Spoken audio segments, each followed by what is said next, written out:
Good people, good people, good people. Welcome back to another great episode of BackTable Talk, episode 8, alright? It's your host, Kyndell Overton. My brother Khai Overton here. Good evening, good evening. Yes, we have I know I've been gone for a little bit, but we're back. We are back. Let's go ahead and hop right into it, alright? So this week, on this episode, we'll talk on the Maxx Crosby situation. We'll touch on the Ravens free agency moves. We'll talk about Eric DeCosta's offseason strategy. And we'll maybe even give him a little grade. Talk about the Lamar Jackson contract restructure, not the Lamar Jackson contract extension that we all hope for. And just the Ravens' vision going to draft night. All right? So let's go ahead and hop right into it and waste no time. The Maxx Crosby situation. Last week, the Baltimore Ravens nearly made one of the biggest trades in franchise history. All right? They came out, worked it out with the Vegas Raiders for 2 first-round picks, 4 Pro Bowl and All-Pro Edge Maxx Crosby, a.k.a. Mad Max. All right. Myself, I know I was very excited, very happy. I was loving it for about a couple of days. I think everybody in Baltimore was loving it for a couple of days. Yeah, I mean, it was a massive trade. I think that for me, I think back to like my group chat, the initial reaction, and I'm going to be honest, the initial reaction was excitement and we gave up 2 first-round picks. Yeah, that's and I think that showed the direction and just the necessary need for Maxx Crosby that, like, we went that far to just kind of mortgage the future to get that immediate fix. Yeah, and to kind of go off that point, this would have been the first time in Ravens history that they traded a first-round pick for a player. So that kind of shows that Eric DeCosta saw we were bottom 5 in a lot of areas, in a lot of categories on defense, and he couldn't have it anymore. We had no kind of pass rush at all. So I think your natural inclination is to be nervous because we gave up 2 firsts for it. But if you're getting back to production that we thought we were going to get, exactly, it's worth it. Yeah, and that was the main thing. Like, bare minimum, you're getting a 10-sack player. Bare minimum. And so I think that was just the overall excitement, and that's where I was. And you're getting a guy that was hungry to be on be in a winning environment. You know, I saw a stat. I think Maxx Crosby played 76% of his snaps losing. Like that's not fun at all. That's not fun at all. You know, it's not fun at all. I think he spent 22% of those snaps in winning games or like in winning situations. So he didn't play but much of winning football at all his career. You know, a lot of bum. Spy tech. All right, Mr. Spy Tech. You thought you were slick. All right, and Brady. Look, Tom Brady's one of my favorite QBs, but you thought you were slick too. All right. So on Monday night around 7 p.m., the world stopped. Everybody and their mom saw an Instagram post from the Las Vegas Raiders that said the Ravens had backed out of the Maxx Crosby trade. We will have no further comment. My first thoughts were, honestly, WTF. Like, what's going on here? Like, we just had him, now we don't. Like, personally, I haven't heard of a player failing a physical in so long to where I was kind of like, whoa, I was kind of shocked. What were your first thoughts when you got the notification? Yeah, I think it was you texted me and you immediately were like, "Yo, they nixed the Crosby trade. They sent him back." And then I saw the tweet from the Raiders, and I think the language was key. Backed out. And so it wasn't that they couldn't agree to terms. It wasn't that the Ravens just necessarily, I hate this, got cold feet. It was that they backed out. And typically, I mean, again, if it is a physical, it's a medical reason, and I was patient enough to recognize that not only have the Ravens reset coaching, the Ravens have reset in their entire strength, medical, sports science department. So I think that definitely has something to play in with it. Oh, yeah. It was honestly, like, nothing has really been shocking this entire season from the initial loss of Buffalo to Harbaugh getting fired. So I think, again, like, yeah, that's where we're at. Oh, yeah, and to get into it, man, like, we always got to talk about Flock Nation. Flock Nation was split. Like, it was split. You had fans saying, EDC's he's horrible, worst GM we've ever had, fire him. How could you be so negligent to not make sure that he wasn't injured? Whoop, all that. Then you had the fans who could see a reason, Fireable offense. Yeah, there were fans saying it was a fireable offense when there were facts put out less than an hour later that said that he failed 5, so essentially like this. 5 doctors were called and brought in flown, okay? We flew the Dallas Cowboys surgeon who just worked on Pat Mahomes' knee and just worked on Malik Neighbors' knee. We flew him to Baltimore to look at these images, and he said, I can't pass this. I cannot pass this. And 4 other doctors had the same sentiment. And yet, fans were still saying that this was a bad move and it was on us. Like, it was confusing to me. It was so confusing to me. So confusing to me. I mean, it's real simple math.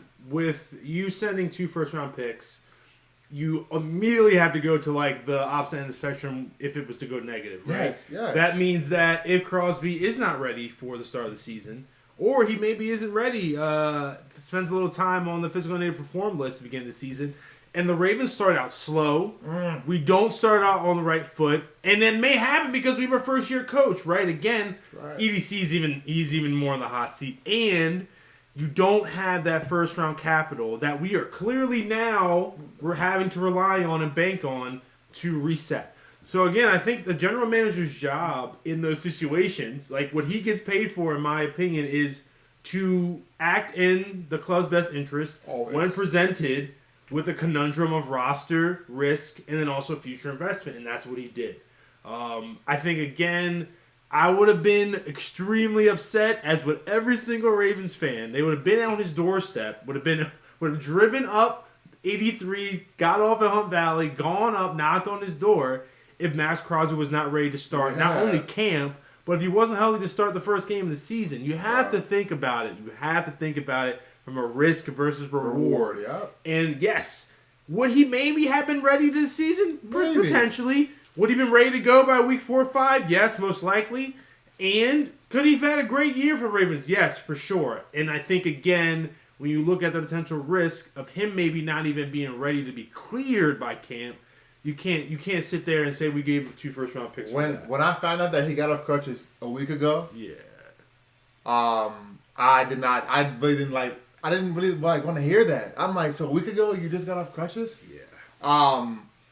And I think a bigger thing, and this is, I guess, a rumor, but that there are rumors out there saying that his long-term playing career is not that much longer. Like, and there are rumors that, hey, he might have one more good year in him, but 2 years down the line, Maxx Crosby might be a shell of himself. And if I'm giving up 2 firsts, I'm not doing it for one year of football. I'm not doing it for 1 year of football. So any fan that's angry about us, in this being involved in a situation, I don't understand how.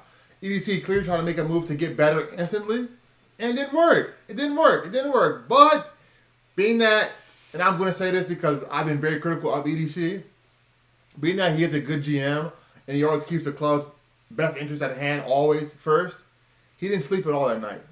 He didn't sleep at all. You know why? He was cooking. All right? Monday morning around we'll say 8 a.m., we all got notification. The Ravens signed Edge, another all-pro Edge, Trey Hendrickson. All right? Trey Hendrickson, he's recorded 13.5 sacks. All right? In the past 4 seasons. I think 2022 was like a off year for him. But he does his thing, man. 13.5 sacks is his average. That's huge, okay? 4 years, $112 million, $28 per year. And with incentives that can reach up to third year, okay? So he was looking for guaranteed money and stability. Cincinnati could not give him that. They only offered $33 million. It was a short-term deal. But I'm glad we have him, man. I'm very happy to have Trey Henderson. He addresses a big issue we have, pass rush, and the guy's proven. He's proven, we're going to have production, at least 10 sacks or more. So, EDC, great work. Yeah, when you look at it, I mean, not only did EDC pivot, he pivoted to the best available asset in that area on the market. He pivoted to someone who knows the division. I think that's a very key factor. Trey Hendrickson knows the AFC North very well. And it's still a need. I think, the craziest thing is it's very rare that if you miss out on plan A, that the plan B is the legit, not only legit plan B. Second best rusher, but there's a lot of people who've comped and said they're comparable in skill set in terms of pass rush. The numbers are there. As EDC said this morning in the press conference, Trey Hendrickson was kind of a late bloomer, so the tire tread is not as deep again on a player as it maybe was a Maxx Crosby, who's played and started pretty much his entire career. You look at the production, right? You look at the the way that they used him, very similar to how Jesse Minter will probably use him. He'll stand up, he'll go in the dirt, he'll really go in pass situations. Okay, run defender, but again, I think in the way that our defense is built, that can kind of be swallowed up as well. The biggest thing with Trey Hendrickson, and again, we have not had this since Terrell Suggs, is that he is a guy that commands 1-2 baseline looks. You cannot single a Trey Hendrickson. Mm-hmm. You are asking for the game to be changed, the play to be changed, so you have to give him multiple looks. And so that opens up a Mike Green.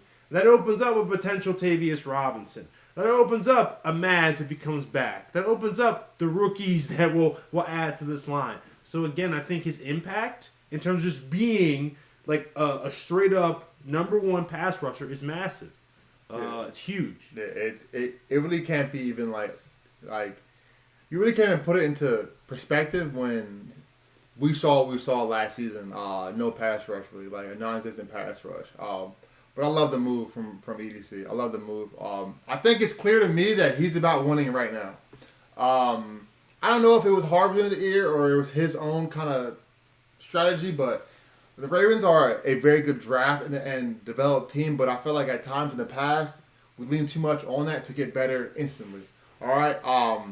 And I think now with just us having a new regime, I think the whole theme is win now. Win now. Yes, they'll draft to add on to it, but we need guys that can win now, can produce now. Because as we all know, our quarterback is 29. Mm-hmm. He might have maybe 5 more years left in him. So we have to win now and maximize every window with players we have now. So EDC, man, you won't hear no hate from me right now. I think you're cooking, man. You're cooking, dog. Completely agree. Let's go ahead and hop more into more of his free agency moves because he's been active. He's been active, man. All right. So the Ravens brought some depth and stability to the offensive line, bringing back John Simpson. Okay, John Simpson was here in 2023, kind of had a breakout year, played well. He played well enough to earn himself a 2-year deal with the New York Jets, and now he's back here. I think the biggest thing with John Simpson is we just need him to reduce those handsy penalties. I think he's been top 5 in penalties for guards in particular in the last 2 years. But I will also say this. Bringing John Simpson back is a big overcorrection on EDC's part from the almost drainage of veteran experienced talent on the line.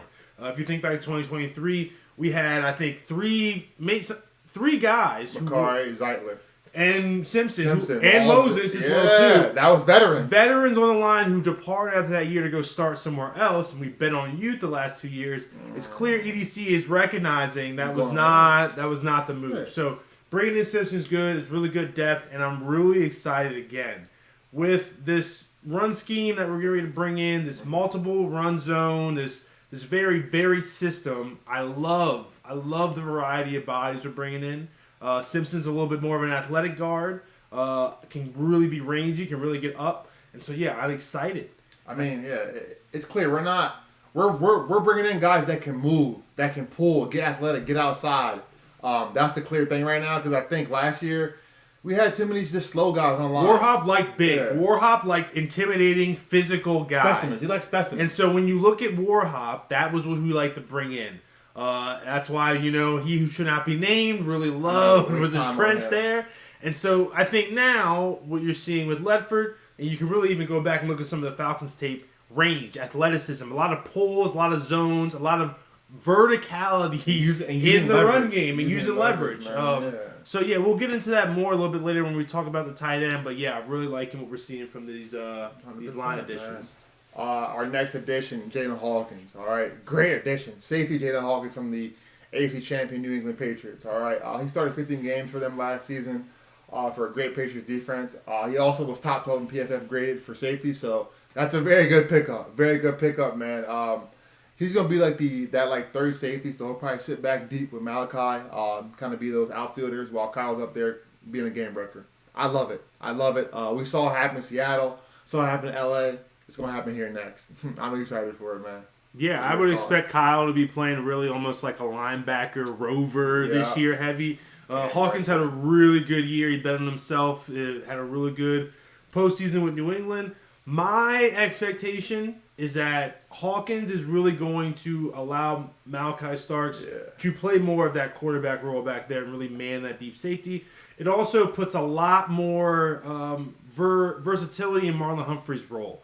I think by having Hawkins, right, you then allow Marlon to what I think is more of his natural role to play that nickel and really just hold down that slot. He's a bigger guy. So, again, the chess pieces are beginning to be assembled. You can see Minter's defense is focused on variety and versatility with those defensive backs, certain archetypes, and again, like it's going to be a lot of chess moving around with how guys are used next year defensively. Yeah, I mean, Mint's scheme always is going to it's going to always confuse offenses because he's going to do a lot of disguising, a lot of matchup zone stuff, and that confuses quarterback. So. Having these chess pieces, like you said, is huge. It's huge. You want to be able to match up skill sets, and having a guy like Hawkins and Starks and Hamilton that you can just drop in to match up, and you can throw Humphrey in the slot to match up against some of these bigger slot guys, bigger tight ends, while also having depth in the back is key. That's very key, man. That's very key. All right, so as we all know, we lost Isaiah Likely. That was a tough loss, man. Let's talk about the tight ends. Yes. We will touch on it a little bit. Don't want to hang here too long, man, because it's a sore subject for me. But we lost Isaiah Likely, man, to the New York Giants for almost the exact same contract he was offered in the summer. So to me, that clearly shows that it was never a money issue here. It was always a reps issue, and wanting to kind of be the guy. That's clear for me what it was. Clearly is. You can feel how you want to feel about the Mark Andrews contract. It is what it is, man. It's done. We gotta rock with Mark like he's happy in New York. So it is what it is, man. I don't really want to get to it too much because I feel like I've given a lot of energy to it, and I feel like it's a topic that fans have to move off of. I understand that it's a new regime, man. But what are your thoughts? Yeah, I mean, I'll say this, right?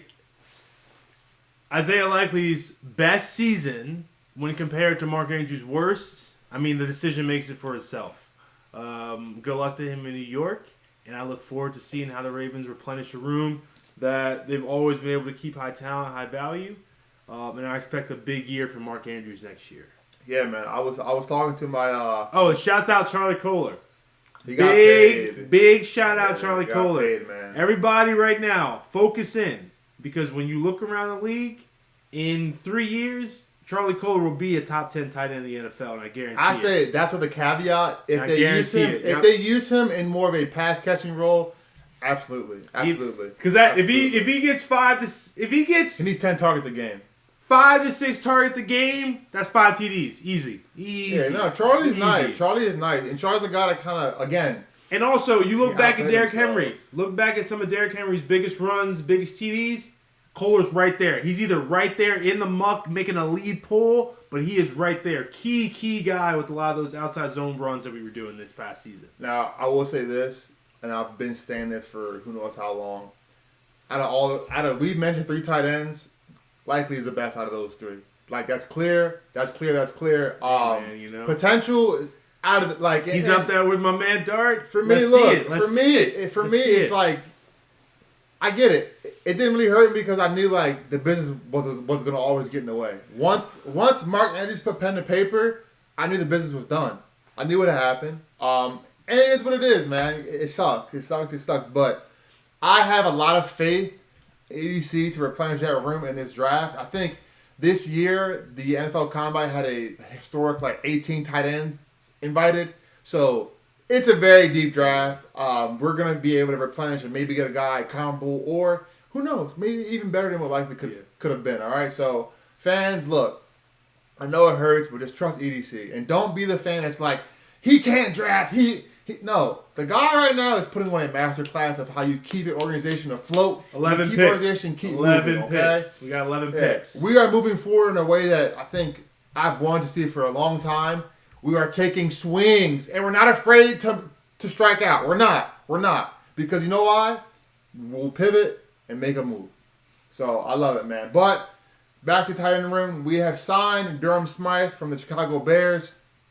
Huge tight end. Huge pickup. He played with Declan Doyle last year in Chicago. He plays more of that H-back role because, if you don't know, we have lost Pat Ricard, so there's no more fullback style of ball anymore in Baltimore. That's a kind of outdated style of ball. So we're going to kind of segue into more of like a just H-back, all right? Just kind of seeing what we can get with that. And again, that gives us way more flexibility with looks and schemes, something that we lacked under Todd Monken. Yeah, I think last year Declan Doyle was 11 personnel 52% of the time. Yep. So again, we're phasing out that fullback role. We're having more of the H-back. If you watched any of the Chicago Bears games, you knew that they love that 11 personnel look, that very traditional slot receiver, 2 XY, got the inline guy. The biggest thing that this gives me excitement for is the ability to have Lamar Jackson in his most deadliest perspective on the field, which is under center. Under center. Because you have to respect him to hand it off to Derek. He's under center. To tuck it or to drop back and launch that thing. Like, and that's what makes me angry is like, last year at Monken, we were so predictable. Lamar going to sit in the gun, see what he got. If he don't have anything, he's going to try to take off. And the thing is that that's just like, that was Monken's ministry. He wanted to live and die on the margins of passing the football. Yeah. That's his Bible. That's him. how he goes to bed. And that's just who he was. Love it or hate it, that's just who he was. But we are not that as a football team. I think Declan Doyle is going to bring a lot more balance. Organizationally, that's not us. That's not us. Smythe, really solid pickup. He's going to play that Kohler role. Big reason I want to keep Kohler because, God, he would have been so lethal in this offense. Yeah, man. But, you know, that's kudos to EDC for getting that replaced and fast. Similar to what Leffer's doing, and we'll talk about that more in our next episode with handpicking some of these O-linemen. Letting Doyle get his guys in immediately, right? Because OTA's coming in, we want to hit the ground running fast with a lot of this stuff, a lot of this new scheme. So, yeah, this is great. This is awesome. And speaking of Leffer, bringing in his guy, someone else I want to add to also, we brought in guard center, Jovan Gwynn from the Falcons. He was with Lefford. He didn't get a lot of snaps last year, but in his snaps, they were very good. So can also play center. So we're clearly trying to put bodies in the room and compete. Bodies in the room to compete. I love it, man. This is...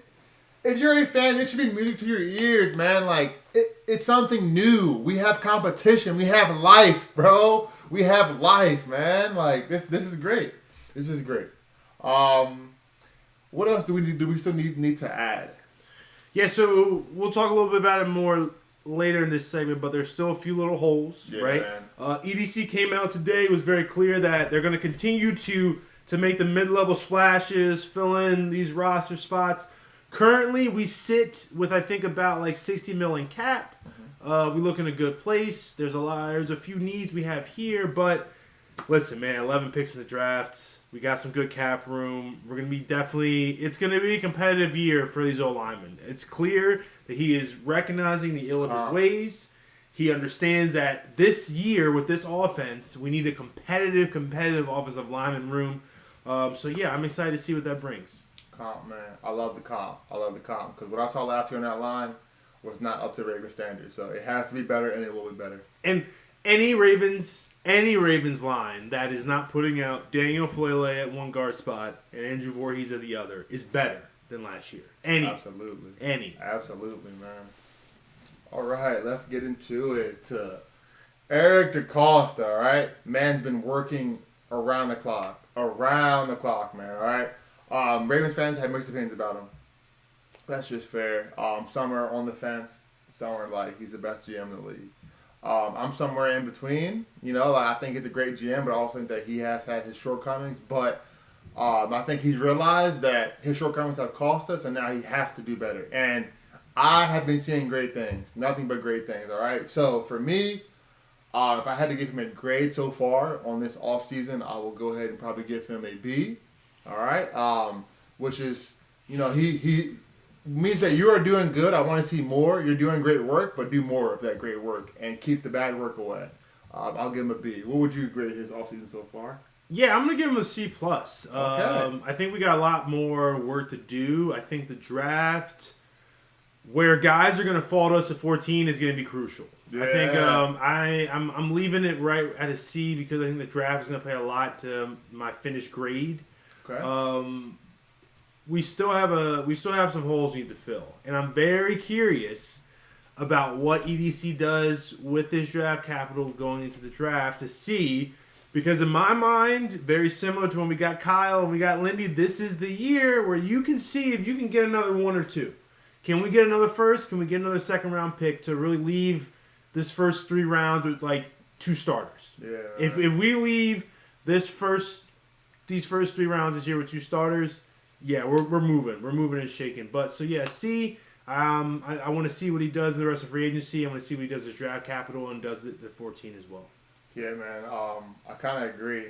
You know, I think this draft's huge for Eric DeCosta because he has to make sure that he shows us like, yo, like, you're adding game changers, not just taking picks. He loves getting picks, and he kind of has had a bad habit of just swinging late at guys, and they usually don't pan out.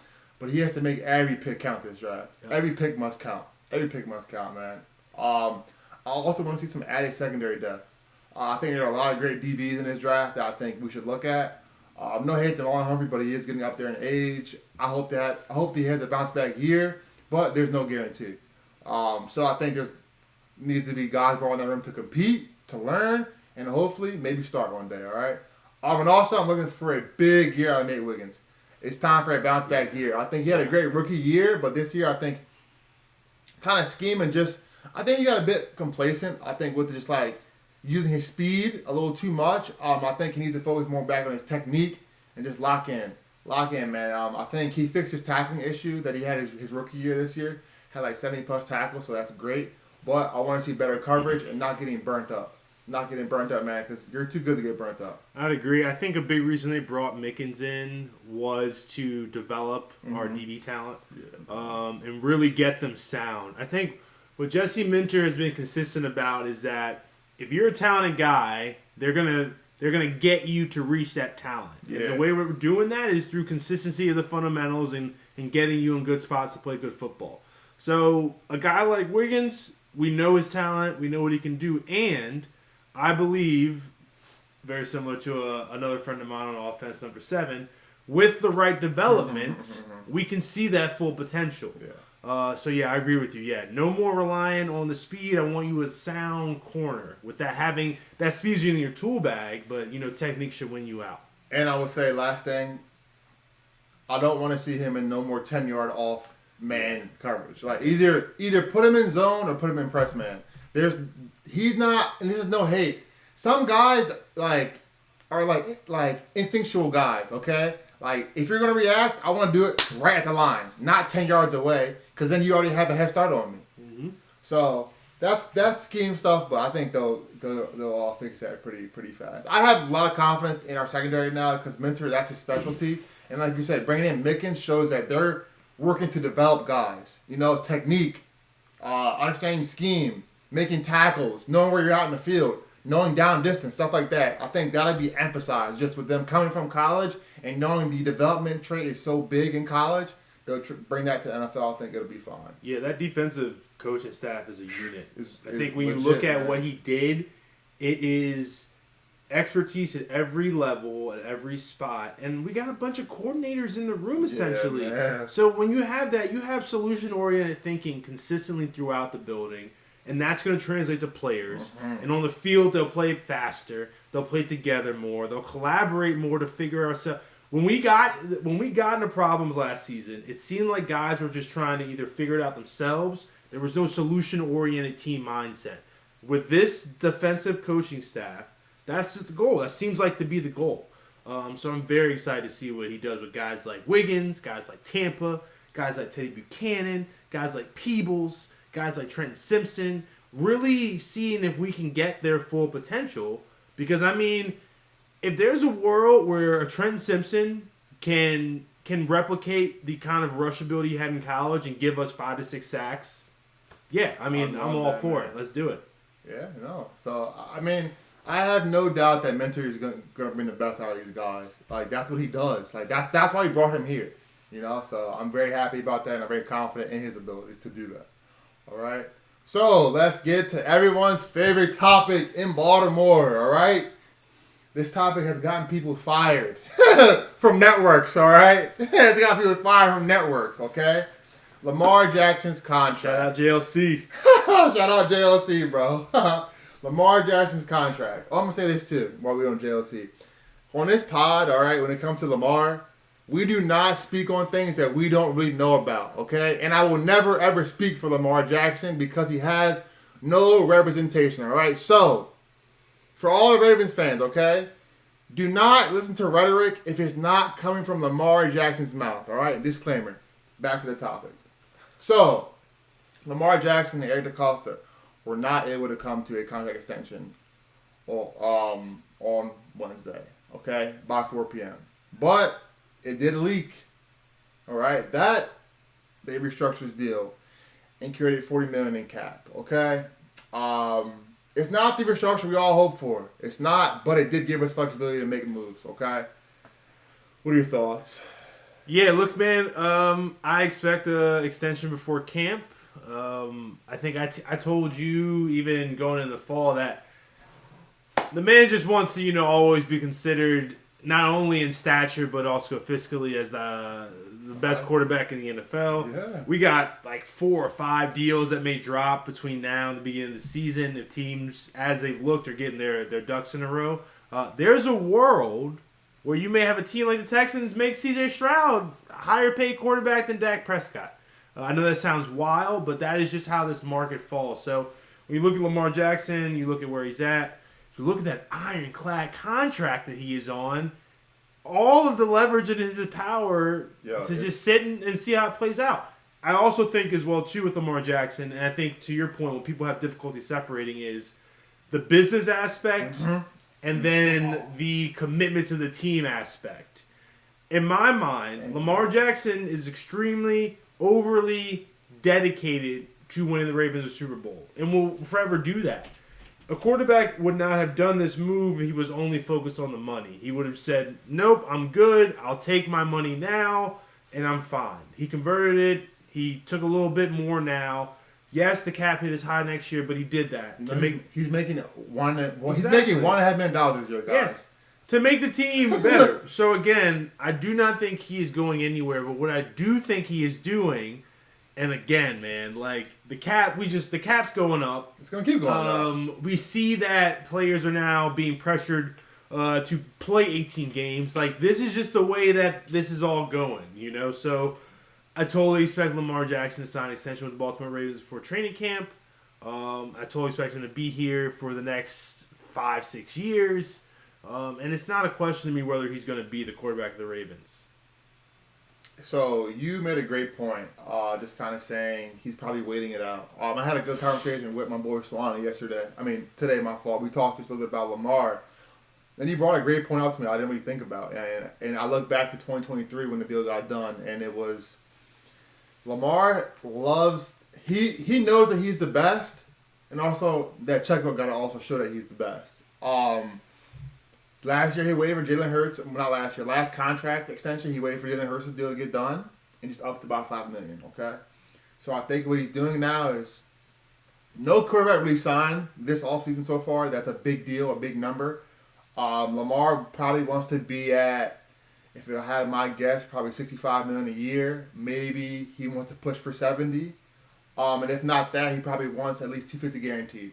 So all these numbers are great, but to play devil's advocate, and Lamar also is real too, you missed a lot of games.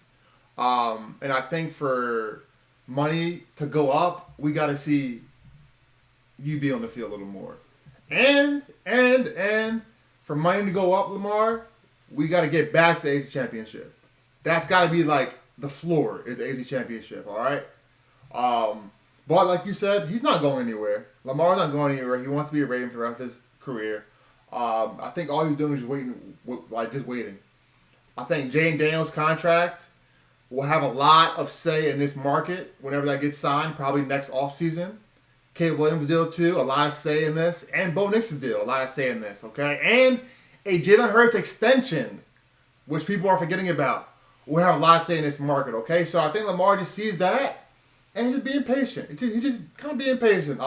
It doesn't really put fear into me because I know, like, as great as a quarterback as he is, the man has business acumen out of this world. Like you said, ironclad leverage, no trade clause in his contract, and no franchise tag clause in his contract. So, If Lamar chooses to, and it's tough, but it's business to football, man. If he chooses to not sign a deal, there's a real possibility where he will maybe touch free agency, And unlike last time, teams can negotiate fully, and not be scared to do it. But I don't think we'll even get to that. I think we'll figure out something. But this is strictly just a business thing for Lamar and getting every dollar out of the Ravens. This is not a he doesn't want to be here thing, okay? Because he does want to be here. He does, like you said. He restructured his deal. All right. His salary is $1.5 million this year because he restructured it. He'll be getting a fat check for $50 million at some point this season, in the form of a signing bonus. All right. So Lamar did something good for us. He probably wants something back. That's kind of how it goes. So I hope they can come to a deal. Eric DeCosta said that they ran out of time. I don't know what that really even means. They ran out of time, but get it done, man. That's all I can ask for. Get it done. I think when he said they ran out of time in order to, get it ready before the opening of the new league year. Okay. Because now the cap would count. Yeah, so that's also do you want to talk about that too a little bit? So I think the biggest thing with getting his cap number lowered this year is to keep the runway open for an extension as well. Keep us have the ability to, take in that blow if he does sign an extension. But again, man, the issue, not the issue, but what his, and again, we go back to that contract. The contract is so ironclad because when he lays it out on the table, when he's healthy and plays a full season, he's the Ravens. He wins the MVP, and the Ravens have historic years. Either they win the most games in their franchise's history, they are the most prolific passing team ever in NFL history.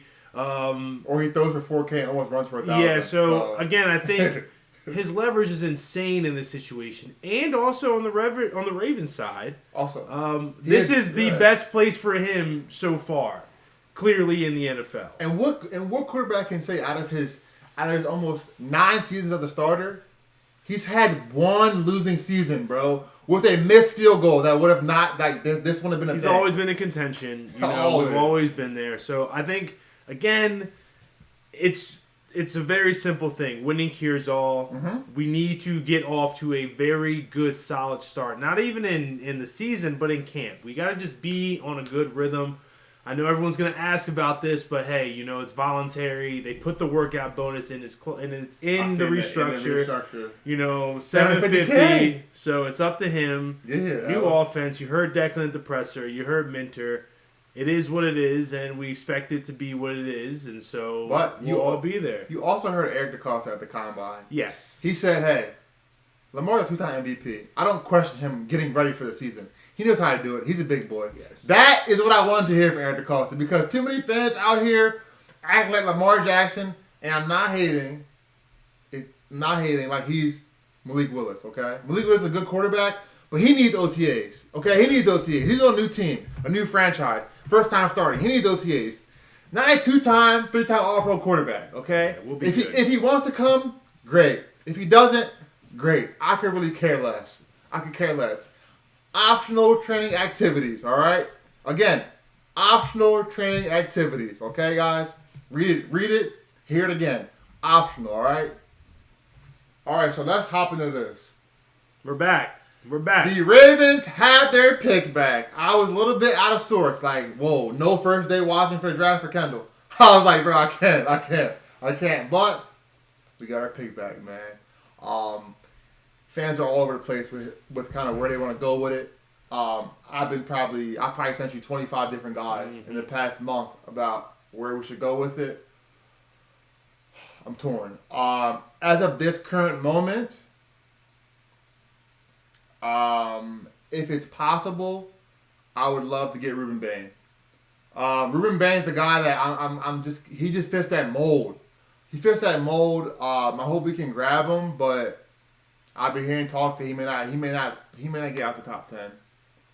My second pick, and he was my first pick, was Peter Woods. Pro Day was very underwhelming, and kind of fell.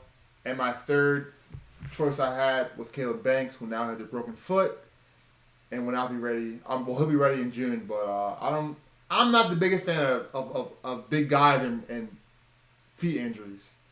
But And lastly, if I can have it my way, I want a receiver. But that's just me. What are your thoughts?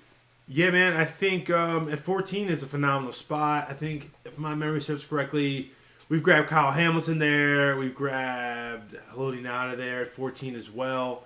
So, yeah, personally, the way things are shaking out, I love if Ruben Bain fell to us. I mean, if we got Ruben Bain, I mean, it's going to be a tough time for offenses, man. Because you have Bain, you have Mike Green, you have Trey Hendrickson. You have a combination of three guys you can just kind of do whatever you want with. That's a beautiful rotation. It's a beautiful rotation you got there. You got two young, hungry guys. And then, yeah, I mean, from the mock I just saw, he's going top 5. But if Sonny Styles is anywhere near 14, that kid's a freak. You grab him and you throw him in the room with those coaches and you let them develop him into the next Micah Parsons, dude. Because he's a very raw player. But, I mean, to go from a safety to then a hybrid linebacker DN and have... To put your hand in the dirt now? Have insane production. And he wasn't just a good safety. He was one of the best safeties in college football before they switched him. He's also 6'4", bro. He's 6'4", the bro. Freakish athletic ability you're 6'4", talking there. You're talking about just the natural rush instincts. Very raw. But, I mean, again, you just lock him in a room with those coaches and you let them mold him.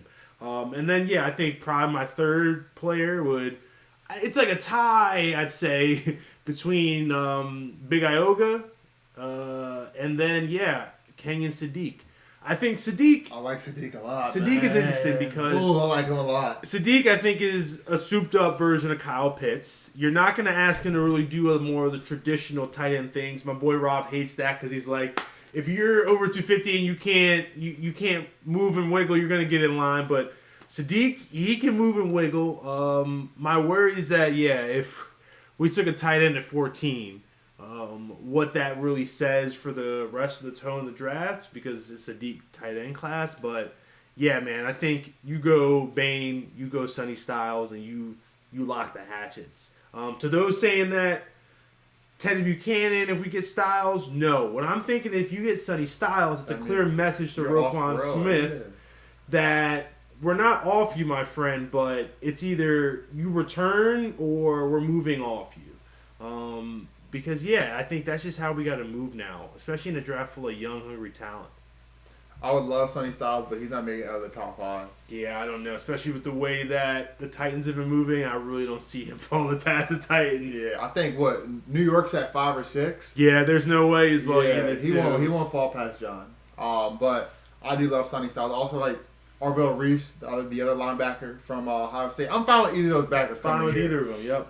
Because like you said, Roquan's complacent. And I think it's time to kind of put some fire under him, man. I think it's time. I definitely think it's time, man. But for me, I would love if we took a wide receiver at 14. I was listening to Cordell Woodland EDC talk today, and EDC did allude to it a little bit. He said there are a lot of guys who like that receiver, and it's not out of play at 14. I think fans fall into this we can't take a receiver because we have other holes. Receiver, that rim has holes. Okay, that has holes. Right now, Zay Flowers, consistent. Okay? After that, not much consistency. Okay? I've seen flashes from Bateman and from Tez Walker, but I want consistency. Okay? I think you can fill those holes in a later round. And I would also add, I'm not against a wide receiver at 14, but there's a specific wide receiver that you take there if they're there. But I think, again, man, if it lines up where you're seeing how it's tumbling, and at 14 there's Sadiq, there is maybe a Peter Woods, there's a Ioga, there's maybe a Sonny Styles, there's a Carnell Tate, there's Makai Lemon. You have to you're sitting with an embarrassment of riches, and you take best player available. Take the best player available. You take best player available. And that's my hope. I want to go into the draft not having to worry about kind of drafting for fit. I want to draft for just best player available. Who's going to elevate this team tomorrow? After we take him, how the Baltimore Ravens a better team after drafting player A or player B. That's what must be done. And also, you're picking at 14. So you have to pick a game changer. You have to pick a guy that's going to come in from day one and change the game, man. There's also a world where you have to, and you can't limit yourself either. Don't come in the draft like, hey, just because Kennedy is a tight end, I can't take him at 14. If he's there and it fits and it feels right, you take him and you don't look back, because we are in win now mode. No more like, what's the fit? No, who's going to change the game and get us over that hump? There's also a world where they realize they can get the guy they want a little bit later. And they maybe trade out that spot. And that is where I'm talking about EDC, playing ahead and recognizing the value that is in this draft. Also, sneaky pick I would not be mad at, alluding to what you said earlier in the pod. Mansour Delane out of LSU. Yes. Whew. I do like that. If he is there, and those other guys aren't there, why not grab another corner and just solidify it down? I think that really gives you flexibility. It opens up a lot of things too. I know everyone would be like, another corner, another DB, but hey, right now as it stands, I want a defense that can close it down and give us 21-3 wins, rather than an offense having to fight back and give us 42-37 wins consistently. I don't want any more shootouts. Yeah, no more shootouts. I want a batten down the hatch kind of world where Lamar, who is the walking 14-21 points when he walks in the building, can just play football and execute and be able to know, like Trey said today, that when it's fourth quarter time, I'm closing the game down. Yes, and that is what we have lacked for so long. We want to close down defense, everybody. I know. What we have on offense is dynamic, but the way we get back to where we need to be is we close down and we get off the field on third down. Couldn't agree more, man. I couldn't agree more. I think the Ravens are making aggressive moves to kind of get us back to kind of really be about winning now. I know I keep saying it, but I feel like that's the true theme, is win now. So I'm very happy for that, and I'm excited to kind of see where we keep going in free agency, man. I will say, kind of back to your point, where there might be some guys that might slide down the draft, I think that we can grab. I think Peter Woods had a round 1 draft grade on him a couple days ago. He didn't have the best pro day, so I think I've seen some round 2 grades on him. So that's a guy that's there round 2. Would love that. But really, man, I'm cool with whatever as long as it's a game changer. If it's Vega Ione, the Penn State lineman, great. He's a game changer. Just game changers, EDC. Just game changers, man. And like you said, I do want more DB depth. One more guy, too, if he's there later on, D'Angelo Pons, DB out of Indiana. I know there's a big argument in college football. Coach Prime has said that he doesn't recruit DBs under 5'10". People were up in arms about it. The game is moving towards length. Length. That's what you want. Length, okay? And all he said was that as a nickel corner, you're not doing that. You can play slot. You can be a slot corner and be a little smaller. But D'Angelo Pons is a dog, man. I think for him, height don't matter. Height does not matter. Height does not matter. Does not matter. That kid's a dog. Came from IU. Signetti was at JMU first, I believe, and followed him to IU. So he's a very good player. Very good player, man. Very good player. Technique, too, solid. Technique is solid. Technique is solid. Might have better technique than some guys we have on the roster right now. So I love that pick. But this draft, man, I'm excited to have our picks back. Trey Hendrickson, welcome to Baltimore. Maxx Crosby, we wish you the best, dog. We wish you the best, man. But this is going to wrap up episode 8 of BackTable Talk. We want to thank you for tapping in with us. Please share this on all your socials. Follow us on X. Follow us on Instagram. Follow us on TikTok. And subscribe to us on YouTube. And we'll have more heat coming for you, man. The Ravens are cooking, and we'll be cooking too, man. Shout out to everybody but you, JLC. Yeah, JLC. Everybody but you. JLC, you see this, bro? Baltimore does not ride with you, man. Baltimore does not ride with you, man. Does not. And also want to shout out my man Rob Long. We need you back on the fan, bro. We miss you. Get back to Baltimore, Rob.